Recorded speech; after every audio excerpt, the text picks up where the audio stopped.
Sergio, syempre part ka nung last championship team ng Rain or Shine. Ngayon ang ganda ng nilalaro nila.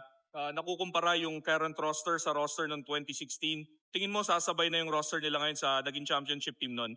Oo naman, siyempre nakikita naman natin na yung mga bata, magagaling na ngayon, eh, 'di ba? So, nakikita ko din sa kanila na talagang aangat sila ngayon, malay natin magfa-finals sila o ano. Pero, nakikita ko kasi yung marami rin silang veterano ngayon, eh. Nandiyan pa si Bo nagga-guide sa kanila lahat and nandiyan yung si coach, eh. So, wala akong nakikita na weakest link sa kanila, eh. They have all the guys na who plays 1-5 and siyempre mga bata pa yan, so takbo ng takbo yan, eh.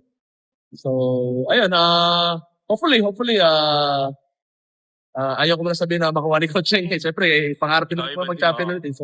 So I have nothing but the best for them, siyempre, good luck sa kanila and ayun, especially may import pa pala sila, 'di ba? Ang galing ng import nila, eh.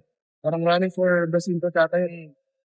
So ayun, mas lalong malakas sila, 5-0 sila ngayon, so wala pa nakakatalo. So hopefully, nasa finals sila. Pero hopefully na siyempre makita din namin sila sa playoffs.